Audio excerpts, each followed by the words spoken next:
his strength lies. Samson was actually showing off. In effect, he was boasting. See how strong am I? See what I can do? If he knew that he was in danger, he should not have stayed or tarried where Delilah was, but as we can see it was his pride that made him stay. The second danger that he faced was self-sufficiency. The first one is pride. Second one is self-sufficiency. This is actually tied to the first, which is pride. Samson stayed in a dangerous situation because he thinks he could deal with it on his own strength. Because of his pride, he tarried or stayed where Delilah was, and added to this, his sense of being self-sufficient made him feel secure. Here we see that he no longer had the sense of the Spirit because he was relying on his self-sufficiency.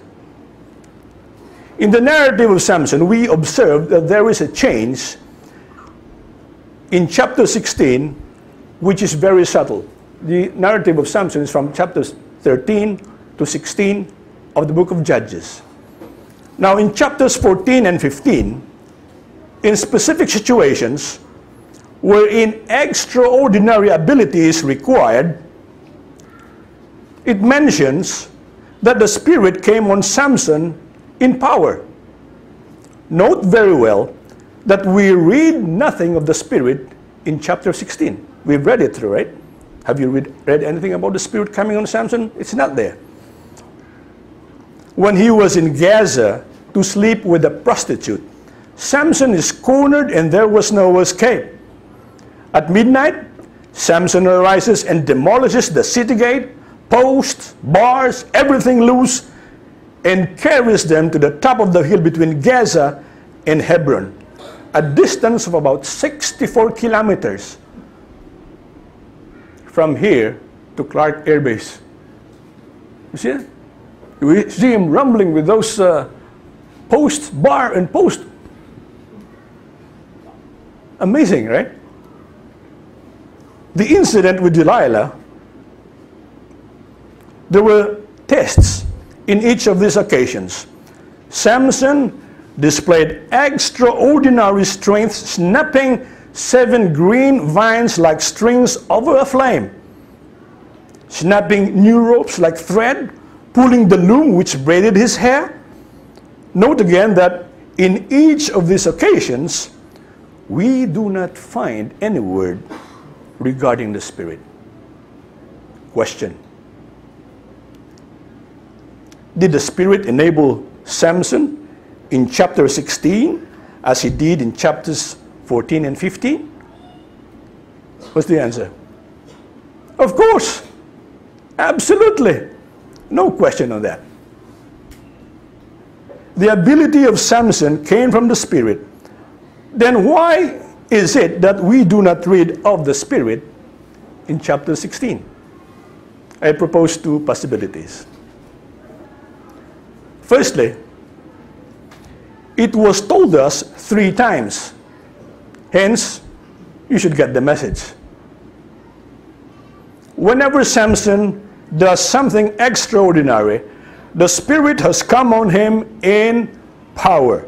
Secondly, most probably chapter 16 is reflecting the thoughts of Samson, his being self-sufficient. Yes, the Spirit enabled him, but Samson had no sense about it. Because of his pride in his abilities and his sense of being self-sufficient, Samson forgot all about the things going on. How then has he forgotten?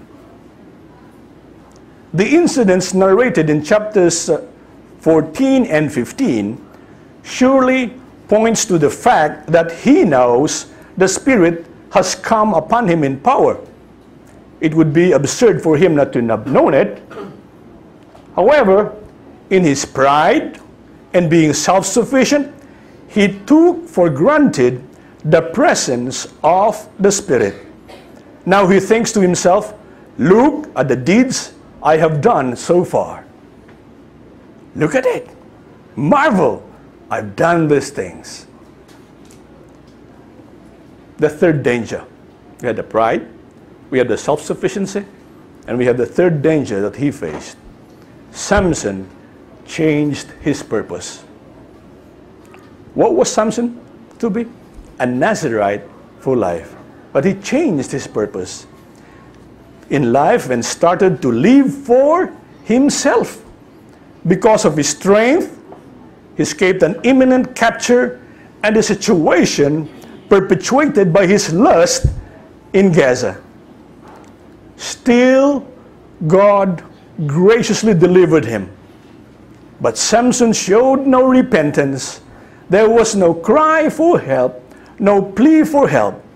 He was persistent in what he was doing as though everything was well.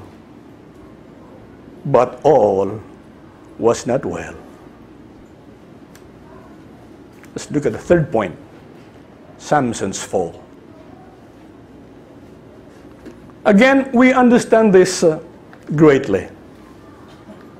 Some believe that the cutting of Samson's hair or the shaving of it resulted in his weakness, depriving him of strength. This simply has no basis because, as we have seen, it was not his hair that made him strong. It was the Spirit who came upon him in power. If that is what you say, you ask me, why is it then that when his head was shaved, the Lord left him? Be aware and be carefully reminded that Samson was already living contrary to his status as a Nazirite. One who is separated. It was by the grace of God, His mercy and long-suffering that made it possible for Samson to be still walking around. I presume that Samson has placed so much confidence in his hair to such an extent that he began to believe that he draws his strength from it rather than from the Spirit of God coming upon him. Hence, he confides to Delilah what he does. When Samson and Delilah were talking with each other, do you think that Samson was in his right senses? I doubt if he was. So why do we listen to what Samson tells Delilah? That his strength comes from his hair, which Delilah believes. The confidence of Samson was on his hair and confides that to Delilah, his perceived secret. And at that point, the Lord perhaps tells Samson, you trust in your hair? Let your hair save you. The hair of Samson was gone, and so was his confidence gone, for he has placed it on his hair. Let us be clear on this. Listen, and you listen very carefully. Delilah was not the cause of Samson's fall. Samson was the cause of his fall. Yet you know what happened to Samson. He was captured, his eyes gouged out, and toiled like an animal. David's statement on the occasion of the death of King Saul echoes, how the mighty have fallen. What a waste, a tragedy, almost unbelievable. But by God's grace, the story has not ended. Let us go to our fourth point, the restoration of Samson. Let us look at Judges 16 verse 22.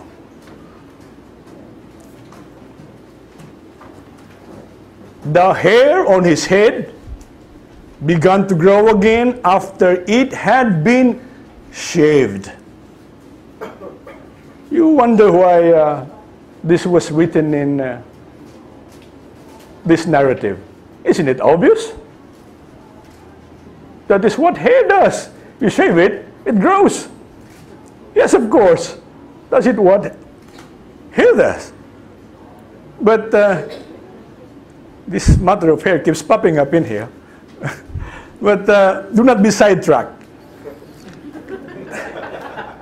This does not mean that his strength is about to return, as many of us believe, since their argument is, in the first place, his strength comes from his hair. Now, this only means that Samson was returning to his calling as a Nazirite. Remember that we have discussed that earlier. Why? Samson was confined in jail, a prisoner, a dirty place, vermin all over, lice, bugs, etc. That's the prison place. If you've ever been to the Manila City Jail or the Quezon City Jail, had visited people there, almost all of them are bald. See those dancing prisoners on TV doing the Michael Jackson thing? Almost all of them are bald. Why? Because prisoners usually shave their heads to avoid such inconveniences of lice. They don't have heads and shoulders. They don't have clay or anything in there. Samson grows his hair and is willing to deal with the discomfort brought about by lice. Why? Because his hair was the symbol of his separation for God. Samson repented. He turned from sin and turned to the Lord. What a wonderful thing. His pride is gone. Self-sufficiency is gone. And his confidence in his hair is also gone. You may think that letting go of pride and of self-sufficiency is easy if you are a prisoner, you are blind and in shackles, but it does not lead to bitterness. But where? Instead, it leads to repentance. Where do we see this? What Samson does in Judges chapter 16, 26 to 30. This makes it clear. We'll read it. Samson said to the servant or the lad who held his hand, "Put me where I can feel the pillars that support the temple, so that I may lean against them." Now the temple was crowded with men and women watching Samson perform. Then Samson reached toward the two central pillars on which the temple stood. Bracing himself against them, his right hand on the one and on his left on the other, Samson said, "Let me die with the Philistines." Then he pushed with all his might, and down came the temple on the rulers and all the people in it. Thus he killed many more when he died than when he lived. Oh, no, wait a minute. How did he do that? You notice that I skipped verse 28. Let's read verse 28. Then Samson prayed to the Lord, "O sovereign Lord, remember me. God, please strengthen me just once more, and let me with one blow get revenge on the Philistines for my 2 eyes." At that instance, where did Samson obtain his strength? Where did it come from? His hair? No, certainly not. Samson remembered what he had forgotten. The Lord, who was his strength. He has done